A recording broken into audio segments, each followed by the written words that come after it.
Good morning. It's Thursday morning.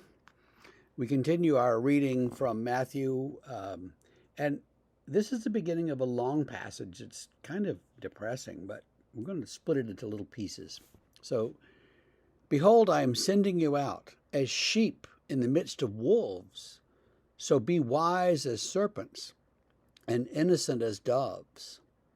Beware of men, for they will deliver you over to courts and flog you in their synagogues, and you will be dragged before governors and kings for my sake, to bear witness before them and the Gentiles. And that's where we'll stop today. That's verses 16 through 18 of Matthew 10. Matthew 10, 16 through 18. Sheep in the midst of wolves. Now think of, wolves hunt in packs. And so, the wolves kind of surround the prey and come in from all directions. They're very coordinated hunters.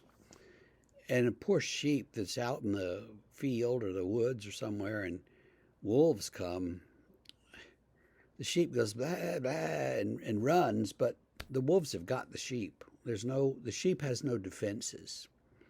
I remember a movie or something one time about some guy was out in the woods and injured, and he fought off a wolf, and then he heard another wolf howling and realized they were coming from 3 or 4 different directions, and it was pretty hopeless.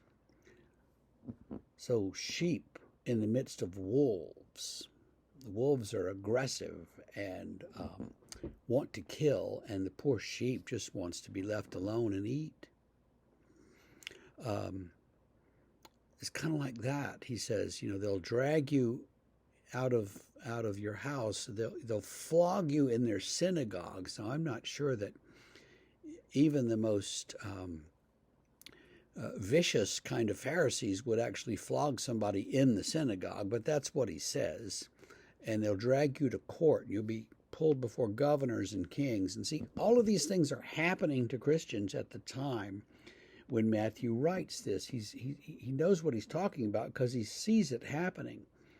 The early church had to sort of separate itself from the synagogues. See, the very earliest Christians in Jerusalem and in Israel were Jewish people who believed in Jesus and became convinced that he was the Messiah. So in a way, they were still Jewish.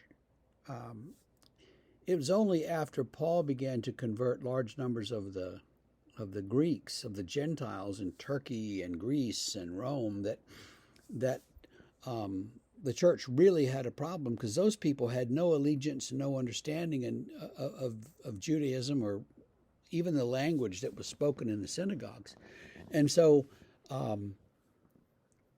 they didn't care about that stuff. And Paul said, that's our history, but don't worry about it. Christ has set you free as well. And so the early church had to separate itself from the synagogue. The problem there was that Rome gave the Jews a pass. Rome said, we'll never conquer these Jews. We'll just let them do their thing.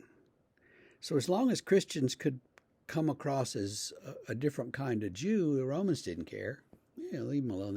It's a theological dispute among Jews. But once they realized that Christians were a kind of a separate faith, then it all broke loose for the Christians. And so the early church had a struggle. On the one hand, they wanted to stay kind of under the cover of the synagogues, and on the other hand, they did not want to do that because they were not the same group of people, and they did not have the same beliefs. And so there was a kind of a struggle that went on. And that's what Matthew sees going on around him. And they're being hauled before kings and governors. And the kings and governors are basically saying, are you loyal to Caesar or not? And if you would say Caesar is Lord, okay, good for you, go your way. But if you said, no, Caesar's not Lord, Jesus is Lord,